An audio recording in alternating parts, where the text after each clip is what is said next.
அனைவருக்கும் வணக்கம். துலாம் ராசினியர்களுக்கு நிகழ்ந்து கொண்டிருக்கும் செப்டம்பர் மாதம் 18ஆம் தேதி சந்திர கிரகணம் நிகழ்கிறது. இந்த சந்திர கிரகணம் நிகழக்கூடிய இன்றைய நாள்ல நீங்கள் என்ன செய்ய வேண்டும், என்ன செய்யக்கூடாது, என்ன செய்தால் என்ன மாதிரியான நன்மைகள் எல்லாம் ஏற்படும் என்பது குறித்தான முழுமையான பதிவு தான் இந்த வீடியோல நம்ம விரிவா பார்க்க போகிறோம். அந்த வகையில இந்த சந்திர கிரகணம் நிகழக்கூடிய இந்த ஆண்டு மீண்டும் செப்டம்பர் மாதம் சந்திர கிரகணம் நிகழ இருக்குதுங்க. இந்த சந்திர கிரகணம் செப்டம்பர் 18ஆம் தேதி நிகழ இருக்கு. சந்திர கிரகணம் என்பது கதிரவ ஒளியால் ஏற்படும் புவியினுடைய நிழலிற்குள் நிலவு கடந்து செல்லும் போது நிகழக்கூடிய ஒரு அமைப்பா அமைஞ்சிருக்குதுங்க. சந்திர கிரகணம் இந்த ஆண்டாவில் இரண்டாவது சந்திர கிரகணம் செப்டம்பர் 18ஆம் தேதி இந்திய நேரப்படி காலை 6:11 மணிக்கு நிகழ்கிறது. இந்த சந்திர கிரகணம் காலை 10:17 மணிக்கு முடிவடையும். இந்த கிரகணத்தின் மொத்த கால அளவு 4 மணி 6 நிமிடங்களாக இருக்கும். இந்த சந்திர கிரகணம் இந்தியாவில் தெரியுமா என்று கேட்டீங்கன்னா, இந்த ஆண்டின் இரண்டாவது சந்திர கிரகணம் வட அமெரிக்கா, தென் அமெரிக்கா,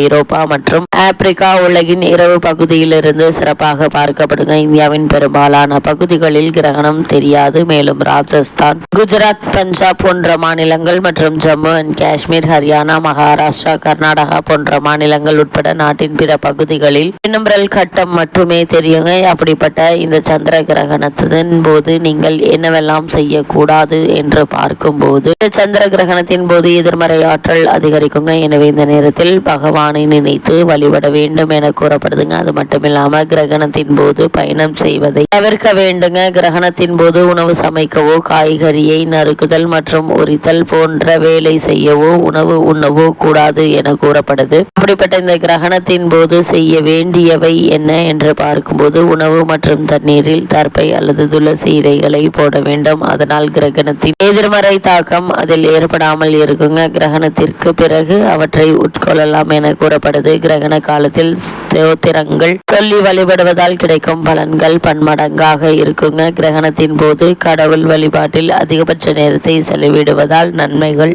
உண்டாகுங்க. அது மட்டும் இல்லாம சந்திர கிரகணம் முடிந்தவுடன் வெள்ளை பொருட்களை தானம் செய்ய வேண்டும். இவ்வாறு செய்வதன் மூலம் அசுப பலன்கள் குறையுங்க. அது மட்டும் இல்லாம இந்த சந்திர கிரகணம் நிகழக்கூடிய இன்றைய நாள்ல முன்னோர்களுக்கு திதி தர்ப்பணம் கொடுத்து வழிபடுவதும் எண்ணற்ற நன்மைகளை உங்களுடைய வாழ்வில் ஏற்படுத்தி கொடுக்கும்.